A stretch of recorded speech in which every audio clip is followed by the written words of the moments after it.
Yes, friend, welcome you all. Today we will discuss solution of system of linear equations.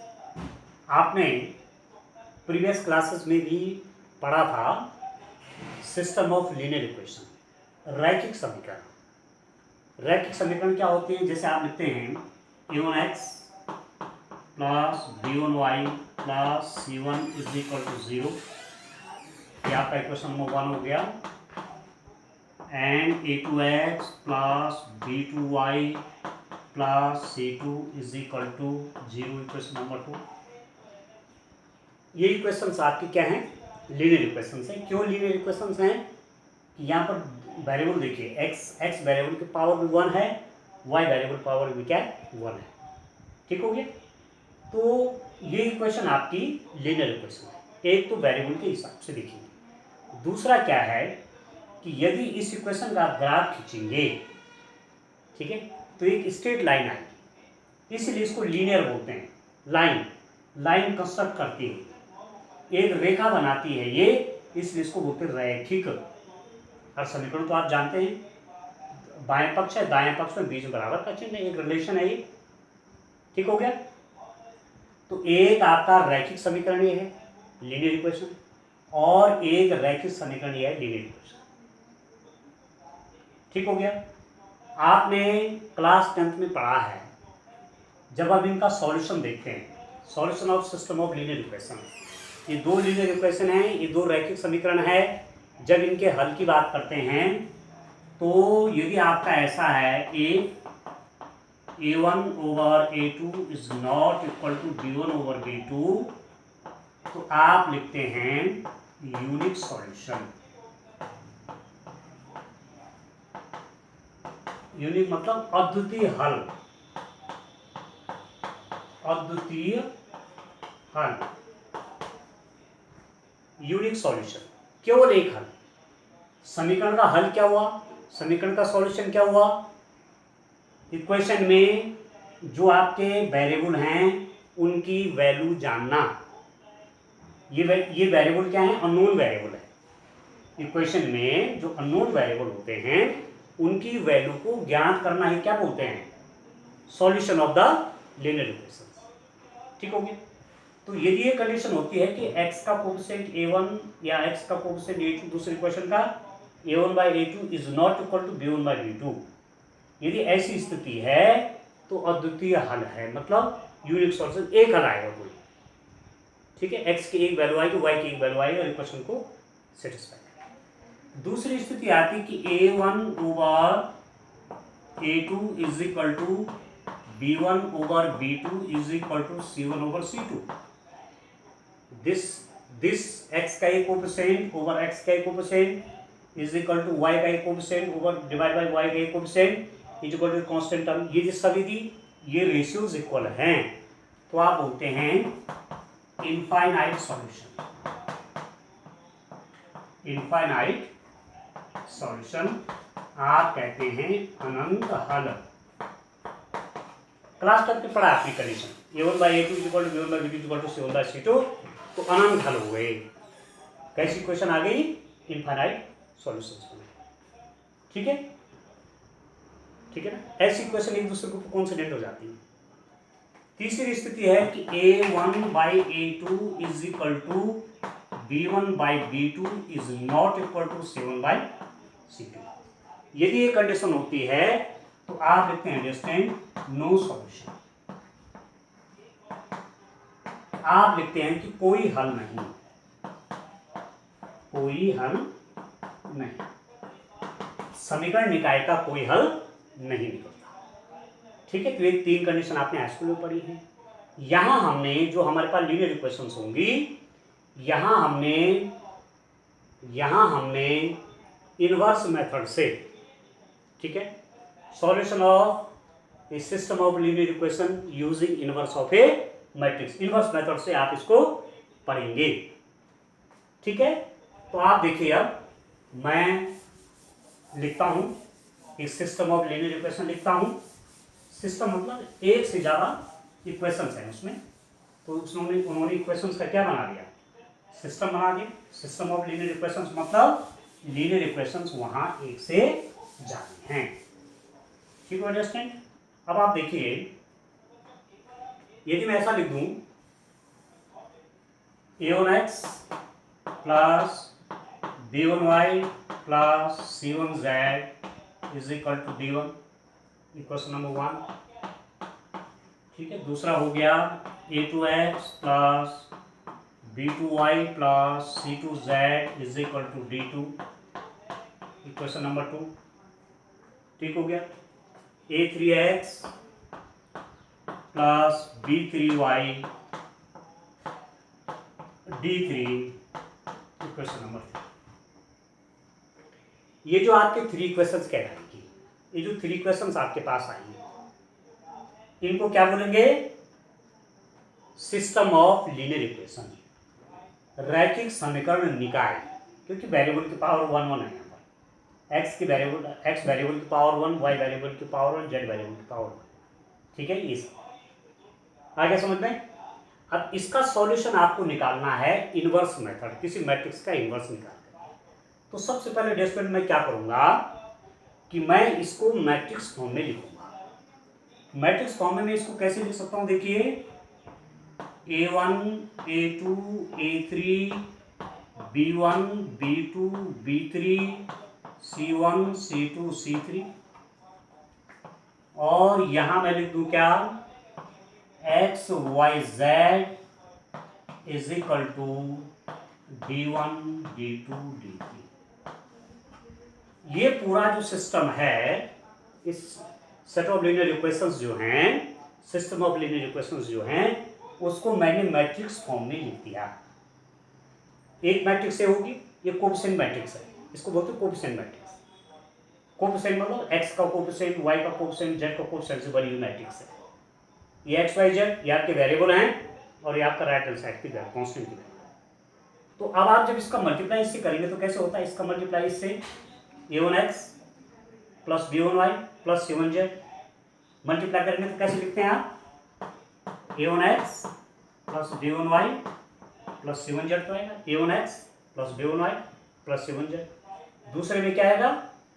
a2x plus b2y plus c2z। और तीसरे में क्या लिखेंगे? a3x plus b3y c3z is equal to d1 d2 और ठीक है दोस्तों। इससे इसके मल्टीप्लाई करके आ गया। और जब आप इक्वेटिंग करेंगे करिस्पॉन्डिंग एलिमेंट को, तो this is equal to this, ये पहली इक्वेशन आ गई। सेकंड टर्म देखिए, सेकंड एलिमेंट देखिए, this is equal to this, ये सेकंड इक्वेशन आ गई, और ये थर्ड इक्वेशन आ गई। ठीक है, तो ये सिस्टम ऑफ लीनियर इक्वेशंस जो है, समीकरण निकाय जो है अंडरस्टैंड, ये मैंने इस रूप में लिख दिया। अब इस रूप में लिख दिया, ठीक है, मैट्रिक्स रिप्रेजेंटेशन इसका कर दिया। तो इसको मैं ऐसा भी लिख सकता हूं, this implies that ax is equal to b, ax is equal to b where, जहां a is equal to restaurant आपके पास क्या है? a1 a2 a3 b1 b2 b3 c1 c2 और c3, a1 a2 a3 b1 b2 b3 c1 c2 c3। x is equal to x y z, and this b is equal to d1 d2 और d3। ठीक है दोस्तों, ये system of linear equations को मैंने इस रूप में रखा, और उसको मैंने सिंबॉलिकली रिप्रेजेंट कर दिया, प्रतीकात्मक रूप में ऐसा लिख दिया, ax is equal to b, जहां a की वैल्यू कोफिशिएंट मैट्रिक्स आपकी ये है, x आपका ये है, और b आपकी ये। ठीक है दोस्तों, अब आप आगे देखिए क्या करूंगा, देखिए कैसे निकालेंगे आगे सॉल्यूशन। हमने इसको लिखा ax is equal to b, ax is equal to ये b की फॉर्म में लिख दिया अंडरस्टैंड। आप देखिए, हमने लिखा ax is equal to b। यदि मैं बोथ साइड्स ए इनवर्स से मल्टीप्लाई करो, A inverse A x is equal to A inverse B, left side की तरफ से ए इनवर्स से यहाँ भी मल्टीप्लाई किया, यहाँ भी किया। हमने प्रीवियस वीडियो में जब उधर कर रहे थे ए इनवर्स निकाल रहे थे तो ऐसे तो कर रहे थे, ए इनवर्स से मल्टीप्लाई कर रहे थे। अभी कितना हो जाएगा, this implies that A inverse A एक साथ रख दीजिए X is equal to A inverse B, ठीक है। और ए इनवर्स से क्या होता है स्टूडेंट, आई किसी मैट्रिक्स को उसके इनवर्स से मल्टीप्लाई करेंगे तो क्या है, आइडेंटिटी मैट्रिक्स आती है, identity matrix into x is equal to A inverse B. और ये आप जानते हैं कि आइडेंटिटी मैट्रिक्स से जब किसी मैट्रिक्स में मल्टीप्लाई होता है तो वही मैट्रिक्स की वैल्यू आती है, आइडेंटिटी है। आइडेंटिटी मैट्रिक्स से मल्टीप्लाई करेंगे तो मैट्रिक्स ही रहेगी, तो x is equal to A inverse B, ठीक है डियर स्टूडेंट। और x आप जान रहे हैं, x क्या है आपका, x आपको पता है एक्स वाई जेड, ठीक है। ए इनवर्स मीन्स इसका इनवर्स, ए इनवर्स मतलब इसका इनवर्स, और बी आपका ये है ही है, बी आपका क्या हो जाएगा d1 d2 और d3, और इसका आप इनवर्स यहाँ पर रख देंगे, ठीक है। समझ में आया, तब एलिमेंट आपके इस फॉर्म में आएंगे और आप इक्वेट कर देंगे x is equal to that, y is equal to that and z is equal to that. तो सेट ये सिस्टम ऑफ लीनियर इक्वेशंस जो है इसका सॉल्यूशन कैसे फाइंड आउट करेंगे, आप इसको पहले ax is equal to B के फॉर्म में रखेंगे, उसके बाद लिख देंगे x is equal to A inverse B, ठीक है। जो ये कोफिशिएंट मैट्रिक्स होगी जैसे ये है यहाँ पर, इसका इनवर्स निकाल देंगे, वो यहाँ रख देंगे, और b भी आपको आया हुआ है, इन दोनों का मल्टीप्लाई करके उसको x के इक्विवेलेंट रख देंगे, x के equivalent means x y z, और यहाँ से कंपेयरिंग करेंगे करेस्पॉन्डिंग एलिमेंट्स की, तो x की वैल्यू भी निकलेगी, y की वैल्यू भी निकलेगी और z की वैल्यू भी। अब समझ में आ गया क्या करना है, ठीक है। तो आगे जब क्वेश्चन करेंगे तो और ज्यादा क्लियर हो जाएगा, ये तो इसके पीछे थ्योरी है। अब आप देखिए इसके आगे मैं और चलता हूं। आप जान रहे हैं कि मैं इक्वेशंस की सॉल्यूशन की बात कर रहा हूं, और क्लास 10th में हमने linear equation in two variable, linear equation in two variable वहां पढ़े हैं, ठीक हो गया। Linear equation in two variable direction हमने वहां पढ़ा। अब वहां क्या था, क्या कंडीशन थी, वहां हमारे पास यूनिक सॉल्यूशन भी आ रहा था, वहां इनफाइनाइट नंबर ऑफ सॉल्यूशन भी आ रहा था, और वहां नो सॉल्यूशन की स्थिति भी थी। तो जो सेट ऑफ लीनियर इक्वेशन ये है, जो हमारे पास सेट ऑफ लीनियर इक्वेशन है, कौन सी, a1x plus b1y plus c1z is equal to d1, a2x plus b2y plus c2z is equal to d2, ठीक है, a3x plus b3y plus c3z is equal to d3। जो हमारे पास set of linear equations हैं, हमने उसको किस form में रखा हुआ है स्टूडेंट, हमने उसको रखा हुआ है, किस फॉर्म में रखा आपने इसको, आपने इसको ax is equal to B की फॉर्म में रखा, ठीक हो गया। अब ax is equal to B की फॉर्म में रखा तो ए क्या कह रहा है, ये आपका कोफिशिएंट मैट्रिक्स है, ये आपका क्या हो गया, कोफिशिएंट मैट्रिक्स हो गया, एक आपका x है और एक आपका कितना b है। मतलब आपने सिस्टम ऑफ लीनियर इक्वेशंस को कैसे लिखा, ax is equal to B के रूप में लिखा। अब यहाँ पर कुछ कंडीशन अराइज होती हैं। पहली कंडीशन देखिए, if determinant of a is not equal to 0, a का डिटरमिनेंट 0 नहीं है। सबसे पहले क्योंकि ये भी मैट्रिक्स है ना, उसका डिटरमिनेंट निकाल देंगे, सबसे पहले डिटरमिनेंट ही निकालेंगे। जैसे इनवर्स हम मैट्रिक्स कर रहे थे, पहले डिटरमिनेंट की वैल्यू निकाल रहे थे कि सिंगुलर है कि नॉन सिंगुलर है मैट्रिक्स, ठीक है। उस पर हमने प्रीवियस जो वीडियो है उसमें डिटेल डिस्कस किया हुआ है। तो determinant of A is not equal to 0, यदि डिटरमिनेंट ऑफ ए की वैल्यू 0 नहीं है तो आप लिखेंगे सिस्टम इज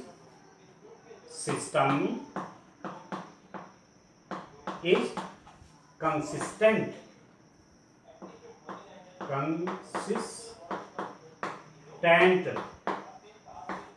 निकाय संगत है, निकाय संगत है। देखिए सिस्टम इज कंसिस्टेंट कब, जब डिटरमिनेंट की वैल्यू 0 नहीं है, इसको याद रखना पड़ेगा।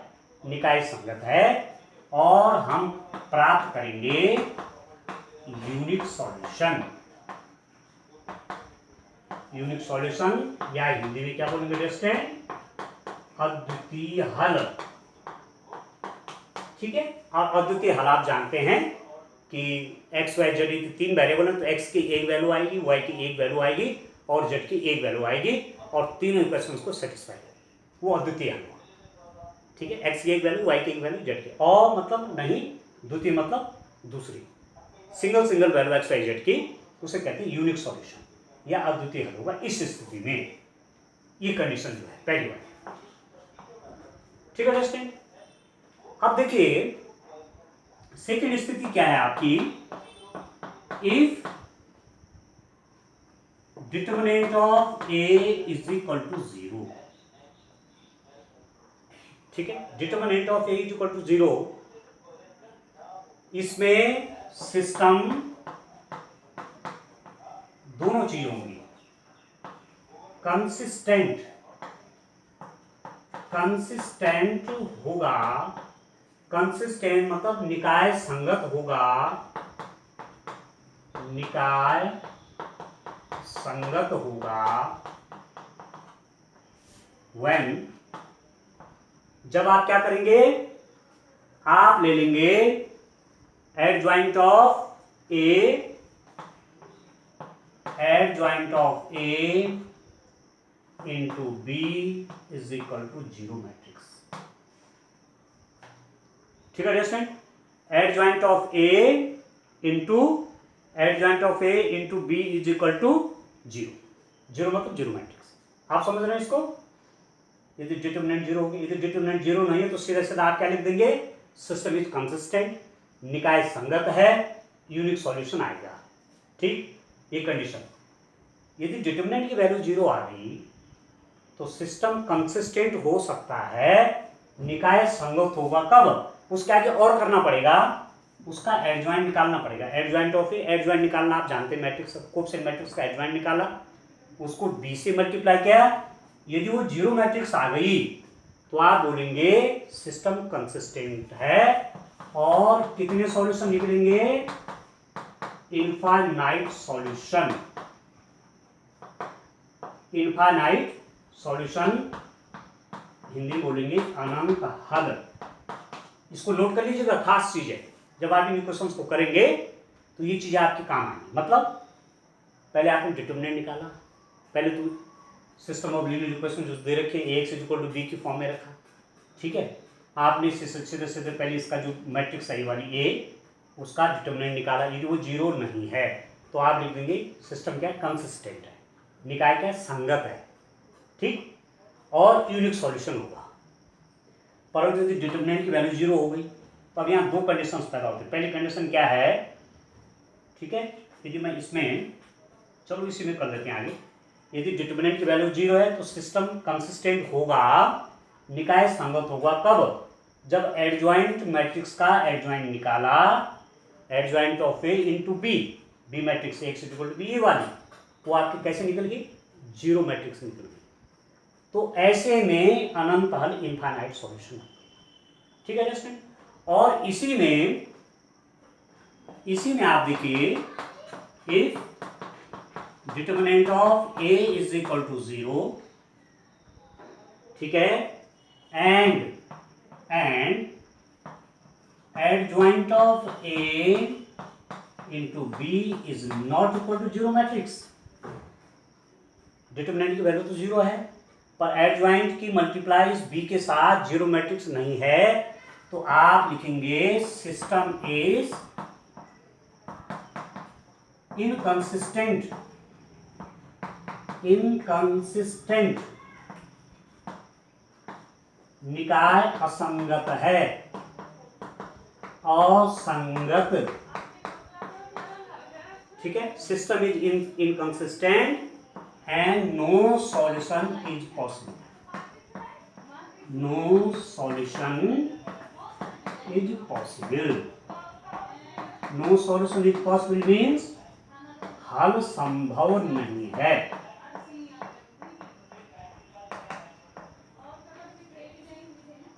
ऐसे समझ में आया?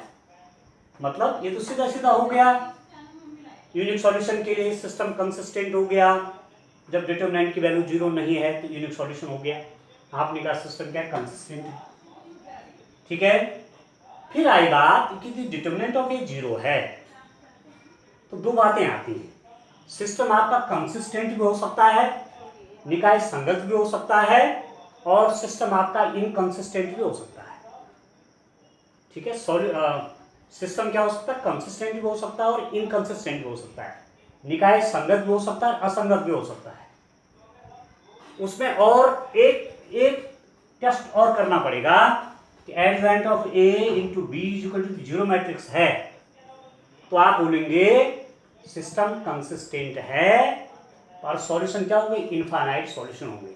और इनफाइनाइट सॉल्यूशन तो निकलते नहीं है, तो मैट्रिक्स को वो जो आप जो कुछ सॉल्यूशन कर रहे हैं वहीं पर छोड़ देंगे और लिख देंगे कि इस सिस्टम ऑफ लीनियर इक्वेशंस के अनंत हल होंगे, या आप कहेंगे there will be the infinite number of the solution for this system of linear equations. Clear हो गया? और यदि डिटरमिनेंट की वैल्यू 0 है और adjoint of A into B आपका 0 मैट्रिक्स नहीं है तो आप बोलेंगे क्या हो गया? सिस्टम इनकंसिस्टेंट हो गया, निकाय क्या हो गया? असंगत हो गया, कोई हल संभव नहीं। अब आपको थोड़ा सा और क्लियर करता हूं। देखिए, थोड़ा 3 चीज आपको याद रखनी पड़ेंगी। मैं आपसे कह रहा हूं, देखिए एक बार और देखिए आप।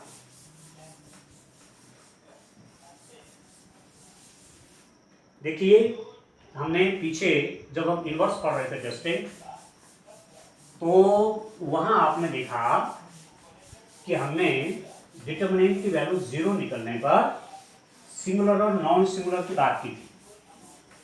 ठीक है, हमने कहा था आपको कि यदि determinant of A is not equal to 0 हो गया तो मैट्रिक्स आपकी नॉन सिंगुलर है। हमने कहा था नॉन सिंगुलर, और हिंदी में कहा था व्युत्क्रमणीय। व्युत्क्रमणीय, ठीक है। A inverse exist,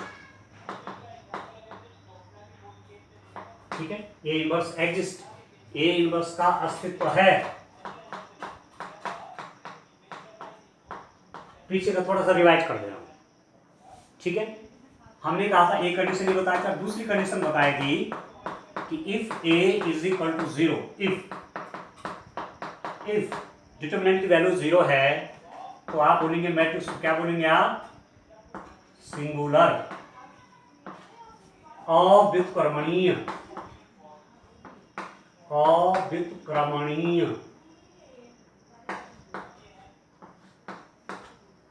A inverse does not exist, ठीक है, ए इनवर्स का अस्तित्व नहीं है।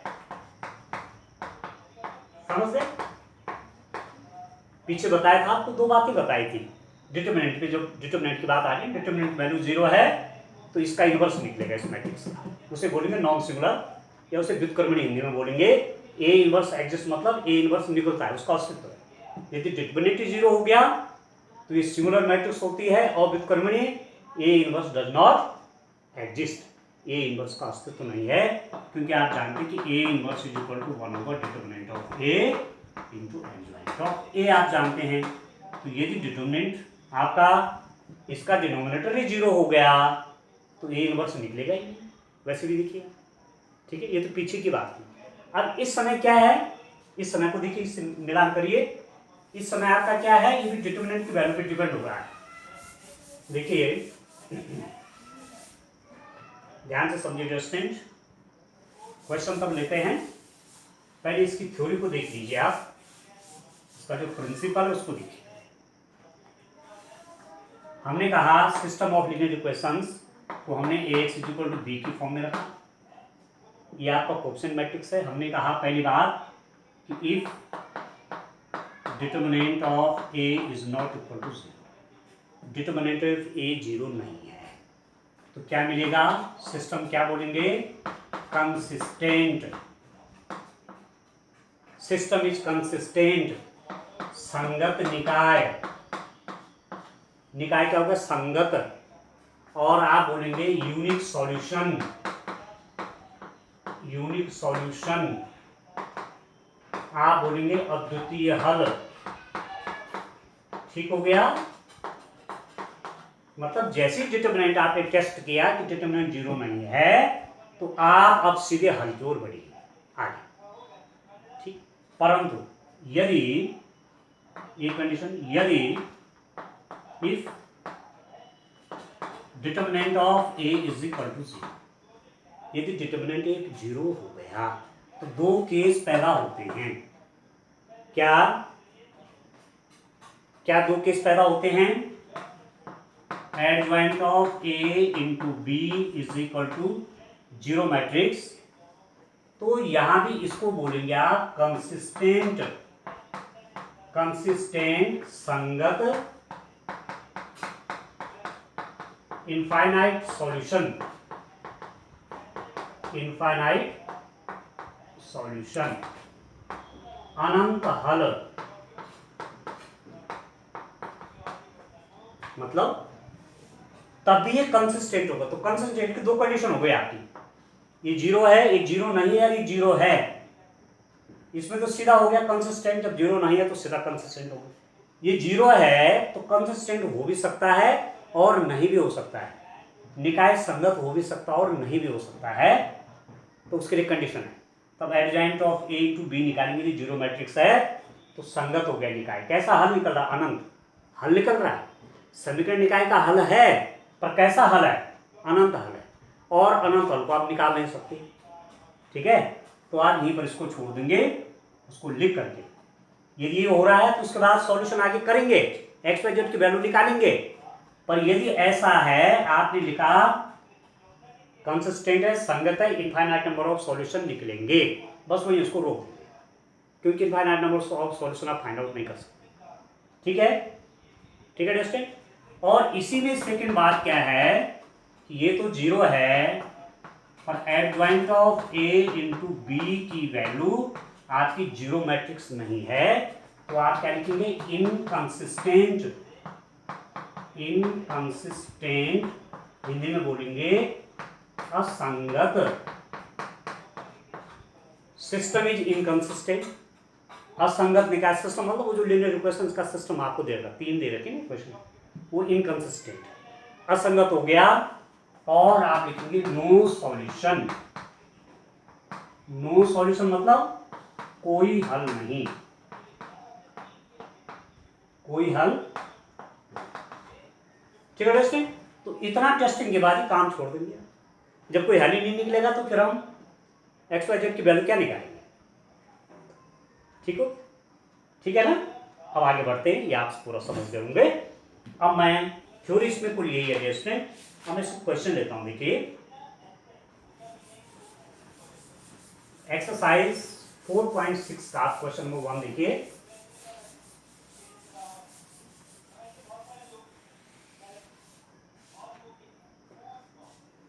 क्वेश्चन नंबर 1 देखिए दोस्तों।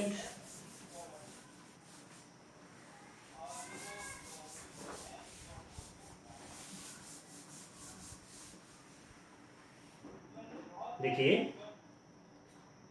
एक्सरसाइज 4.6 क्वेश्चन नंबर 1 देखिए। आपके पास सिस्टम ऑफ लीनियर इक्वेशंस क्या दे रखे हैं? यहां पर पूछा आपको कि संगत अथवा असंगत, कंसिस्टेंट, कंसिस्टेंट, संगत और इनकंसिस्टेंट, इनकंसिस्टेंट, असंगत। ये देखना है आपने कि जो सिस्टम ऑफ लीनियर इक्वेशन आपके पास है, क्वेश्चन नंबर 1 में देखिए x plus 2y is equal to 2, equation number 1, और 2x plus 3y is equal to 3, equation number 2। पहली क्वेश्चन है x plus 2y is equal to 2 और दूसरी है 2x plus 3y is equal to 3। आपको देखना है कि जो सिस्टम ऑफ लीनियर इक्वेशन दो हैं, दो इक्वेशन क्योंकि वेरिएबल भी दो ही हैं, तो वेरिएबल जो 2 हैं तो इनको सॉल्व करने के लिए इक्वेशंस भी दो चाहिए, ठीक है। तो सिस्टम ऑफ लीनियर इक्वेशंस आ गए, यहाँ 3 नहीं है, 2 है, ठीक हो गया। तो कैसे लिखेंगे,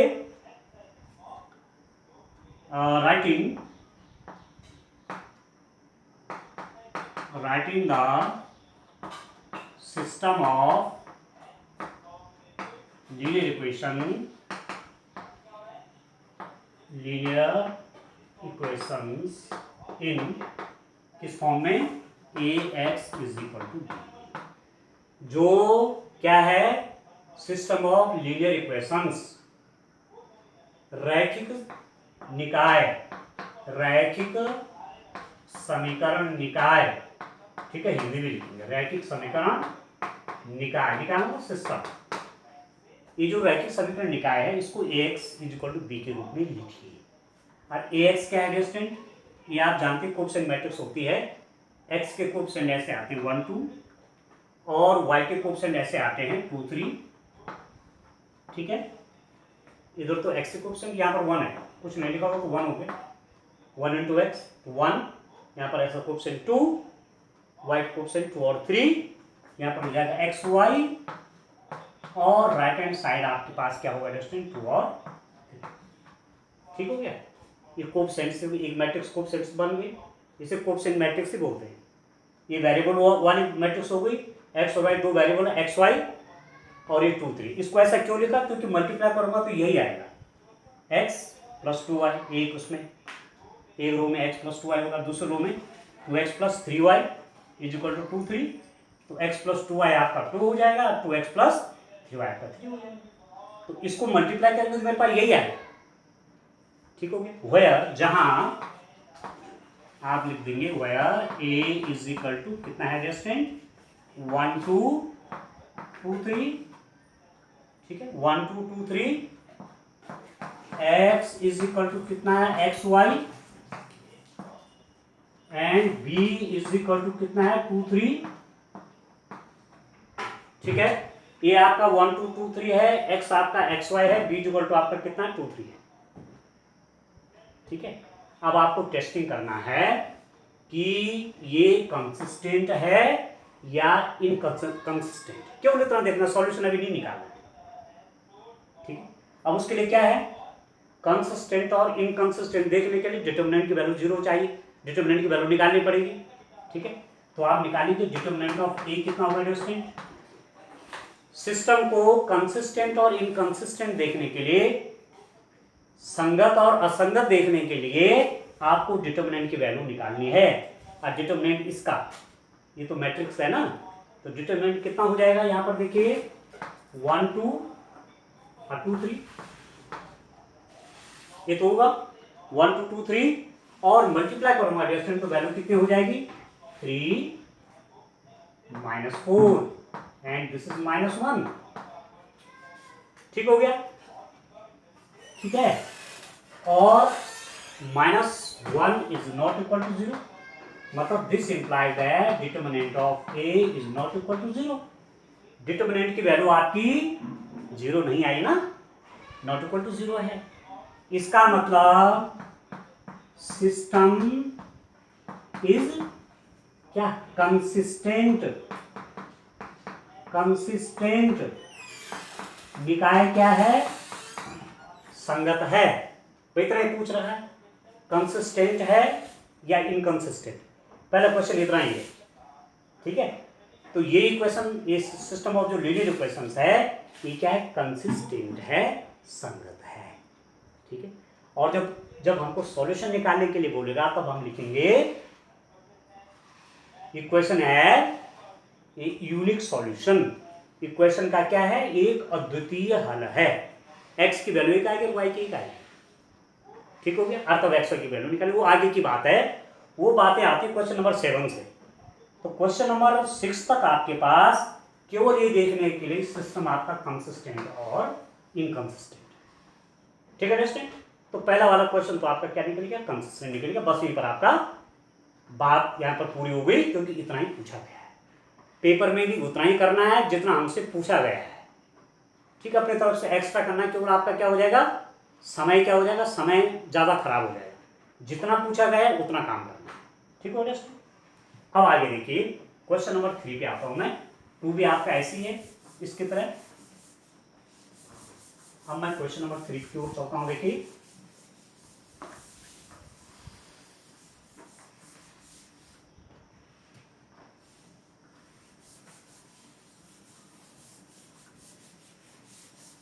देखिए दोस्तों, क्वेश्चन नंबर 3 आप देखिए।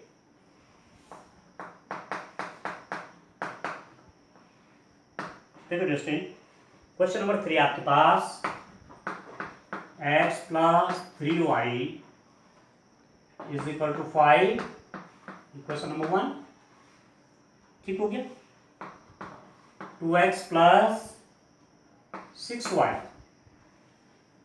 Is equal to 8, question number 2। ठीक है, x plus 3y is equal to 5, x plus 3y is equal to 5, question number 1। और 2x plus 6y is equal to 8, question number 2। अब देखिए इसको writing in this form, writing in the form ax is equal to b, किसके रूप में, ax Hindi में क्या लिखेंगे, ax is equal to b के रूप में लिखने पर, ये ऐसे हिंदी में लिखेंगे। ठीक है, दोनों लैंग्वेज में काम चल रहा है आपका, इंग्लिश में भी चल रहा है, हिंदी में भी चल रहा है। इंग्लिश मीडियम के बच्चे ऐसे लिख सकते हैं, writing in the form ax is equal to b, और हिंदी मीडियम के बच्चे ऐसे लिख सकते हैं ax is equal to b के रूप में लिखने पर। अब क्या हो जाएगा आपका, a कितना हो जाएगा स्टूडेंट, देखिए x के कोएफिशिएंट आपके 1 2, यहाँ पर x का कोएफिशिएंट क्या है, 1 है। जहाँ पर लिखा रहता है कोएफिशिएंट 1 होता है किसी वेरिएबल का, कुछ नहीं लिखा हुआ है ना, 1 है। तो 1 2, यहाँ पर y की जगह 3, और कितना होगा स्टूडेंट, 6 हो गया। ठीक है, और फिर क्या लिखेंगे, xy, ठीक है, इज इक्वल टू क्या लिखेंगे स्टूडेंट, 5 8। अब तो आप समझ गए कि ऐसा क्यों लिखा, क्योंकि इसको इनको मल्टीप्लाई करेंगे और सॉल्व करेंगे तो यही तो आएगा। पहले आपने तमाम ऐसा किया हुआ है, मैं तो इसको मल्टीप्लाई किया और उसको करिस्पॉन्डिंग एलिमेंट को इक्वेट कर दिया। ठीक है, तो 1 2 3 6 ये xy हो गया, और 5 वेयर जहां क्या है, a की वैल्यू क्या है स्टूडेंट, ये आपका 1 2 3 6 1 2 3 6, x इज इक्वल टू क्या है student, xy, and this b is equal to क्या है स्टूडेंट, b आपका 5 और 8। ठीक हो गया, a is equal to this 1 2 3 6, x is equal to कितना हो गया, xy, ax b, ठीक है। तो आपके पास क्या है, यहाँ पर मैट्रिक्स आपके पास आ गई, a इज इक्वल टू, मैं यहाँ लिख देता हूँ इनको, a आपका आ रहा है 1 2 3 6, इधर लिख देता हूँ x is equal to xy, and b is equal to ये एडजस्टमेंट आपका 5 और 8। ठीक है एडजस्टमेंट कितना है, 5 और। अब आप देखिए और आगे टेस्टिंग करिए। ठीक है, हमको सिस्टम ऑफ लीनियर इक्वेशंस आपका कंसिस्टेंट है या इनकंसिस्टेंट है, इसके बारे में लिखना है। देखिए आप देखिए डिटरमिनेंट ए निकालिए, क्योंकि आप जानते हैं कि यदि हम सिस्टम ऑफ लीनियर इक्वेशन को कंसिस्टेंट या इनकंसिस्टेंट दिखाना है तो सबसे पहले हमें डिटरमिनेंट की वैल्यू चाहिए। तो डिटरमिनेंट ऑफ ए कितना होगा स्टूडेंट, 1 2 3 एंड 6। ठीक है, 1 2 3 6, इसी को डिटरमिनेंट के रूप में लिख लीजिए, 1 2 3 6। अब कितने आगे वैल्यू देखिए, 6 minus 3 2 6 and that is equal to 0। अब यहाँ पर यदि नॉट इक्वल टू 0 होता, जैसे 1 2 3 4 5 या नेगेटिव कुछ आता तो आप लिखते कंसिस्टेंट, सिस्टम इज कंसिस्टेंट, पर ये क्या होगा, जीरो हो गया। तो अभी इनकंसिस्टेंट भी हो सकता है और कंसिस्टेंट भी हो सकता है, दो स्थितियां होंगी। वो डिपेंड किस पे करेगा स्टूडेंट, वो करेगा डिपेंड, आपको निकालना है adjoint of A into B, मुझे ये चाहिए, ठीक है। तो बी तो है ही है, बी में तो दिक्कत नहीं है, बात इसका एडजॉइंट कैसे निकलेगा। और इसका एडजॉइंट बड़ा सिंपल तरीका मैंने आपको बताया था, एडजॉइंट ऑफ 2/2 की मैट्रिक्स होता है, एडजॉइंट कैसे निकलता है, आप चेंज कर देते हैं इसको यहाँ और इसको यहाँ, और इनके साइन चेंज कर देते हैं। 2/2 में 3/3 में तो निकालना पड़ेगा सारे कोफैक्टर, शॉर्ट में मैं कर रहा हूँ 6 1 और ये आपका -3 और ये आपका -2, ठीक है दोस्तों। ये क्या आ गया आपका एडजॉइंट ऑफ ए आ गया, 6 1 -3 -2। आप करके भी देखेंगे, निकाल के भी देखेंगे, प्रत्येक का कोफैक्टर देखेंगे, फिर कोफैक्टर मैट्रिक्स बनाएंगे और फिर उसका क्या ले लेंगे, ट्रांसपोज ले लेंगे, ऐसे तो करते हैं। तो ये आपका यही आएगा, ठीक है। अब मैं किससे मल्टीप्लाई कर देता हूँ इसको, adjoint of A into B कितना हो गया, देखिए एडजॉइंट मैंने कितना निकाला, 6 -2 -3 और 1, ठीक है स्टूडेंट। ये इंटू बी, बी कितना है, बी आपका है 5/8, ठीक है। अब आपको देखना है कि कंसिस्टेंट है कि इनकंसिस्टेंट, उसके लिए इतना और करना पड़ेगा काम, क्योंकि डिटर्मिनेंट की वैल्यू 0 आ गई। अब यहाँ पर दो रास्ते हैं, कंसिस्टेंट का रास्ता भी है, इनकंसिस्टेंट का भी, तो उसके लिए कंडीशन है एडजॉइंट ऑफ ए बी की वैल्यू निकालो।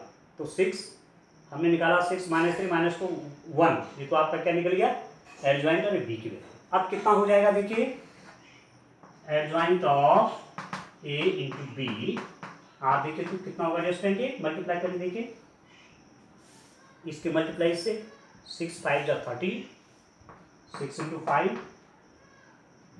-3 इंटू 8 यहाँ आ जाएगा, इसके मल्टीप्लाई से, और इसके मल्टीप्लाई से -2 इंटू 5, ठीक है, इसकी इससे और इसकी इससे प्लस 1 इंटू 8। तो आपके पास आ गया adjoint of A into B is equal to कितना आया, 6 5 जा 30 -24, और इसको देखिए -10 + 8, ठीक है, 30 -24 -10 + 8, तो क्या है स्टूडेंट एडजॉइंट ऑफ ए। चलिए यहाँ कर लेता हूँ, इधर कर लेता हूँ, देखिए क्या वैल्यू आ रही है इसकी, मेरे पास आ गया adjoint of A into B की वैल्यू क्या आ रही है, देखिए 30 -24 6 होगी, और -10 + 8 कितना होगा, -2। Adjoint of A into B क्या हो गया, ये मैट्रिक्स आई, ठीक है, which is not equal to zero matrix, जो कि जीरो मैट्रिक्स नहीं है, ये आपकी जीरो मैट्रिक्स नहीं है। तो जब ऐसा आता है, यदि जीरो मैट्रिक्स आती, 0 0 आता, तब आप क्या लिखते, तब आप इसको कंसिस्टेंट लिखते एंड हैविंग इनफाइनाइट सॉल्यूशन लिखते, अनंत हल आता, पर क्या आएगा, नॉट जीरो आ गई, तो आप लिखेंगे सिस्टम इज, क्या लिखेंगे, सिस्टम इज इनकंसिस्टेंट, इनकंसिस्टेंट निकाय क्या है स्टूडेंट, असंगत है, निकाय क्या है, असंगत है, no solution is possible, no solution is possible, ठीक है, कोई हल नहीं, कोई हल नहीं। ऐसी जो ये इक्वेशंस दे रखी हैं, ये कैसी हैं, असंगत हैं, इनकंसिस्टेंट हैं, कोई हल नहीं होगा, ये हमने टेस्ट कर दिया। अब क्लास 10 का मेथड देखो, मैथ्स कितनी ट्रू है, कितना सत्य है, किसी भी मेथड से करके बात एक ही जाती है। अब आप इसको 10th के मेथड से करिए। क्लास 10 में आपने क्या पढ़ा था, देखिए वहां आपने पढ़ा था कंडीशन, आपने देखी थी, वहां क्या पढ़ा था आपने, कंपेयर करते थे ना, ठीक है, किससे कंपेयर करते थे इस इक्वेशन को? तो कंपेयर करिए a1x plus b1y is equal to c1, इसको कंपेयर करिए a2x plus b2y is equal to c2 इस इक्वेशन को तो इससे कंपेयर करिए, इस इक्वेशन को इससे कंपेयर करिए, इस इक्वेशन को इससे कंपेयर करिए, इस इक्वेशन को इससे कंपेयर करिए। तो दिस इंप्लाइज दैट a1 कितना आएगा स्टूडेंट 1, b1 कितना आएगा 3, a2 कितना आएगा 2, ठीक है, b2 कितना आएगा 6, ठीक है। c1 चलिए लिख देते हैं, c1 आपका 5 और c2 आपका 8। देखिए a1 आपका 1, b1 आपका 3, c1 आपका 5, a2 आपका 2, b2 आपका 6, c2 आपका 8। ठीक हो गया।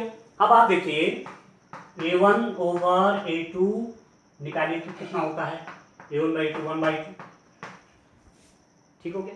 b1 बाई b2 निकालिए तो कितना होता है, ये भी 3 बाई 6, ये भी 1 बाई 2 आ गया, ठीक है। और c1 बाई c2 कितना है रेस्टेंट 5 बाई 8, ठीक। तो यहाँ पर आपके पास क्या आ रहा है, a1 by a2 is equal to b1 by b2 which is not equal to c1 by c2। ये वाली कंडीशन हो रही है, और जब ये कंडीशन होती है तो इससे क्या लिखते हैं आप, नो सॉल्यूशन। वहां लिख देते हैं आप कोई हल नहीं, नो सॉल्यूशन, कोई हल नहीं। यहाँ क्या लिखा, नो सॉल्यूशन। देखो यहाँ मैट्रिक्स मेथड से कर रहे हैं, और यहाँ जो वहाँ मैट्रिक्स वहाँ तरीका दे रखा है सिस्टम ऑफ लीनियर इक्वेशंस को सॉल्व करने के लिए, जो कंडीशंस हैं वहाँ से भी नो सॉल्यूशन आया, यहाँ से भी नो सॉल्यूशन।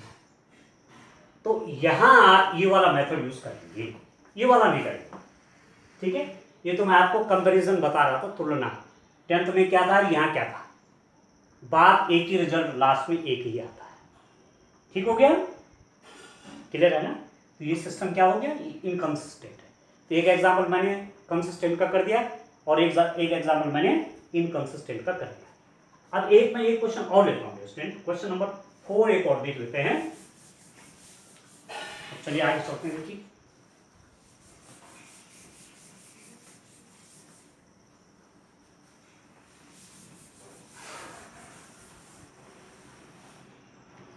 देखिए यहाँ पर आपके पास इक्वेशन पहले तब तो 2 बाई 2 कर रहे थे ना, अभी तक हमारे पास 2 लीनियर इक्वेशंस थी, उसी का हम सॉल्यूशन देख रहे थे, कंसिस्टेंट है कि इनकंसिस्टेंट है। अब आपके पास लीनियर इक्वेशन 3 आ गई है। क्वेश्चन नंबर 4 को देखिए आप,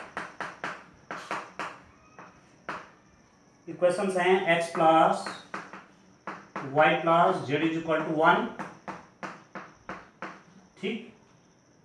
ये है 2x plus 3y plus 2z, 2 है 2z is equal to 2, equation number 2। और ये है ax plus ay plus 2az is equal to 4, equation number 3। आपके पास है x plus y plus z is equal to 1, 2x plus 3y plus 2z is equal to 2, और ax plus ay plus 2az is equal to 4, ठीक है। Writing in the form ax is equal to b, क्या लिखोगे, ax is equal to b के रूप में लिखने पर, ठीक है दोस्तों, इस रूप में लिखते हैं। तो a क्या हो जाएगा आपका, a कैसे बनाएंगे आप देखो, a बन जाएगा 1 to a, x का कोएफिशिएंट यहाँ पर 1 है, यहाँ पर x का कोएफिशिएंट 2 है और x का कोएफिशिएंट a है, और y के कोएफिशिएंट यहाँ पर y का कोएफिशिएंट 1 है, 1 3 और a, ठीक हो गया। z के कोएफिशिएंट देखिए 1 2 2a, ठीक है, 1 1 2 जेड का कोएफिशिएंट 2, और यहाँ पर जेड का कोएफिशिएंट 2a, जेड के साथ जो मल्टीप्लाई होगा वो कोएफिशिएंट हो जाएगा। साइन साइड लिखेंगे, यहाँ तो सब पॉजिटिव आएगा, मान यहाँ पर नेगेटिव होता तो -2a लिखता, ये ध्यान रखना, ठीक है। और इसको मैंने क्या लिखा, x y z is equal to distant या 1 to 4, ठीक है।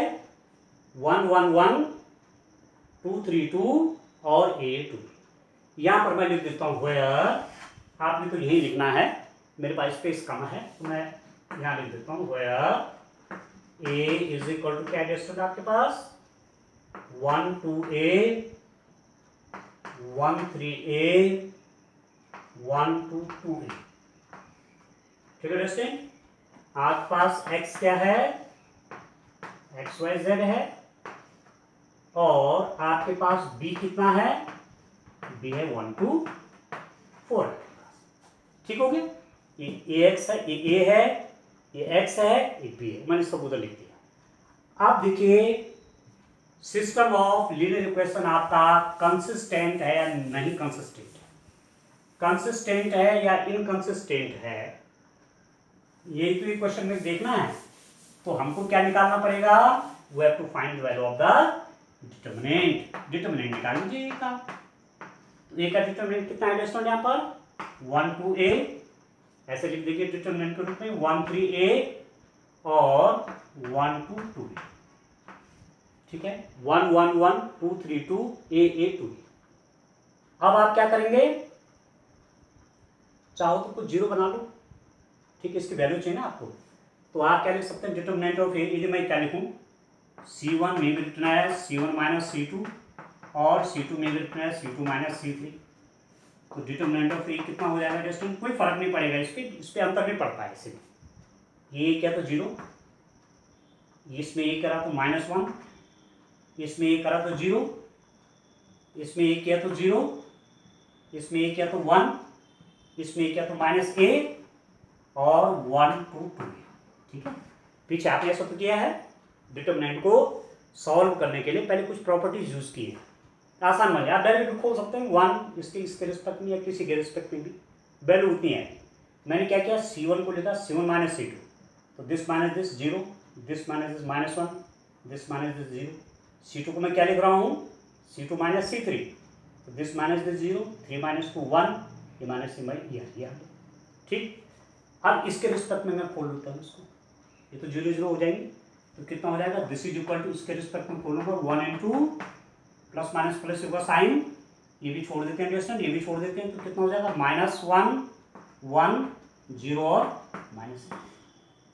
ठीक है, इसके रिस्पेक्ट में खोल रहे हैं तो इसको भी छोड़ देंगे, थर्ड कॉलम में पड़ता है ना, पूरा कॉलम छोड़ देंगे, और पहली रो में पड़ता है पहली रो भी छोड़ देंगे, तो ये तो बचेगा -1 1 और 0 -1। और क्या तरीका है, इसके मल्टीप्लाई है, इसके मल्टीप्लाई है, इसके यहाँ तो 0 हो जाएगी, इसके मल्टीप्लाई यहाँ क्या हो जाएगी a, यहाँ पर कितना हो गया a हो गया। ठीक है अंडरस्टैंड, अब a आएगा, a is not equal to 0, क्योंकि ये तो कोएफिशिएंट होगा ना, ये तो कोएफिशिएंट होगा, यदि a 0 हो जाएगा तो तीसरी इक्वेशन नहीं बनेगी, अब तीसरी इक्वेशन नहीं बनेगी और आपके पास 3 अननोन हैं और इक्वेशंस 3 नहीं हैं, तो सॉल्यूशन निकालना भी हमारे लिए संभव नहीं होगा। ठीक है, तो यदि a 0 हो गया तो फिर ये तो यहीं पर क्या इक्वेशन ही नहीं बनेगी, तो a is not equal to 0, a आपका 0 नहीं है, ये है ना, ये तो कोएफिशिएंट है ना, ऐसा कोएफिशिएंट है, y का कोएफिशिएंट है, z का कोएफिशिएंट आपका है, तो a की वैल्यू यहाँ पर 0 नहीं है। और जब a 0 नहीं है मतलब आपने क्या लिखा, आपके पास एज ए रिजल्ट क्या है स्टूडेंट, कि determinant of a is not equal to 0, determinant a की वैल्यू 0 नहीं है, a आई है, 0 नहीं आई है, इसका मतलब सिस्टम इज, क्या लिखेंगे student, system is consistent, system is consistent, निकाय संगत है, निकाय क्या है संगत है। और जब हम आगे सॉल्यूशन की बात करेंगे तो आप लिखेंगे, मतलब यहाँ तो इतना लिखना पर्याप्त है, क्योंकि आपको ये देखना है कि सिस्टम आपका ये लीनियर इक्वेशंस का जो है ये कंसिस्टेंट है कि इनकंसिस्टेंट है, तो यहाँ पर तो मेरे पास क्या आ गया कंसिस्टेंट आ गया, निकाय संगत है। आगे जब सॉल्यूशन निकालेंगे तो यहाँ क्या लिखेंगे, है यूनिक सॉल्यूशन, यूनिक सॉल्यूशन, अद्वितीय हल मिलेगा, अद्वितीय हल पूछा नहीं गया है, इतना ही पूछा गया तो इतना ही काफी। ठीक है, तो आगे आपके समझ बात, सिस्टम ऑफ लीनियर इक्वेशन आप समझ गए, लीनियर इक्वेशन उसको क्यों बोलते हैं, क्योंकि ये दोनों वो जो इक्वेशन दे रखे ग्राफ खींचेंगे तो लाइन के रूप में आएंगे, लाइन आएंगी, लीनियर हो गया। सिस्टम मतलब आपको 2 या 3 इक्वेशन दे के सिस्टम बन गया, ठीक है। यहाँ वर्ड आपका क्या है, कंसिस्टेंट और नॉन कंसिस्टेंट। डिटर्मिनेंट की वैल्यू 0 नहीं है तो कंसिस्टेंट है, ठीक है। डिटर्मिनेंट की वैल्यू 0 नहीं है तो कंसिस्टेंट भी हो सकता है, इनकंसिस्टेंट भी हो सकता है। उसके लिए फिर adjoint of A into B निकालते हैं, वो 0 निकल गया तो इनफाइनाइट नंबर ऑफ सॉल्यूशंस निकलते हैं, फिर भी सॉल्यूशन निकलता है। चाहे इनफाइनाइट नंबर निकल रहे हैं तो सॉल्यूशन तो है, तो क्या हो गया, कंसिस्टेंट हो गया ना। मतलब कंसिस्टेंट में आपके दो बातें आ गई ना, कंसिस्टेंट में आपकी दो बातें आ गई हैं, कंसिस्टेंट में दो बातें आ गई, मतलब संगत निकाय की दो बातें हैं, अद्वितीय हल, अद्वितीय हल, यूनिक सॉल्यूशन, यूनिक सॉल्यूशन, ठीक है, और अनंत हल, अनंत हल, इनफाइनाइट सॉल्यूशन, ठीक है, ठीक है। तो अद्वितीय हल में भी कंसिस्टेंट और अनंत हल में भी कंसिस्टेंट। जब कोई हल नहीं होगा, नो सॉल्यूशन, तो वो क्या है, इनकंसिस्टेंट, बस ये ध्यान रखिएगा, ठीक है। और उसके लिए कंडीशन है A0 and adjoint of A B is not equal to 0। ये दो बातें होती हैं, मतलब नो सॉल्यूशन इनकंसिस्टेंट के लिए डिटर्मिनेंट की वैल्यू 0 है और adjoint of A into B 0 नहीं है, तब जाकर के इनकंसिस्टेंट हो, याद रखिए दिमाग के बारे में, ठीक है। तो फिट बात आप, कंसिस्टेंट मतलब यूनिक सॉल्यूशन भी होता है, सिंगल हल भी हो सकता है और इनफाइनाइट सॉल्यूशन भी हो सकते हैं, ठीक है। तो यहाँ पर इनफाइनाइट सॉल्यूशन की कंडीशन क्या बताई थी कि यहाँ पर आपको बताया था कि डिटर्मिनेंट की वैल्यू तो 0, ठीक है, और adjoint of A into B, ये भी आपका 0 मैट्रिक्स आती है, तब जाकर के इनफाइनाइट नंबर ऑफ सॉल्यूशन आते हैं, वहां उनको निकाला नहीं जाता, वहीं पर काम पूरा हो जाता है, परंतु सिस्टम ऑफ लीनियर इक्वेशन में कंसिस्टेंट होता है। क्लियर हो गया, ठीक है। तो आज के लिए इतना काफी है, अब आप इनकी प्रैक्टिस करिए। 6 क्वेश्चन आपके पास हैं, आप प्रैक्टिस करिए। 6-7 क्वेश्चन आपके पास हैं, कंसिस्टेंट नॉन इनकंसिस्टेंट, ठीक है। तो इतना आपके लिए आज काम काफी है। आगे नेक्स्ट वीडियो में हम इसके आगे solution of the system of linear equations आपको बताएंगे, ठीक। तब तक के लिए थैंक यू, बाय बाय।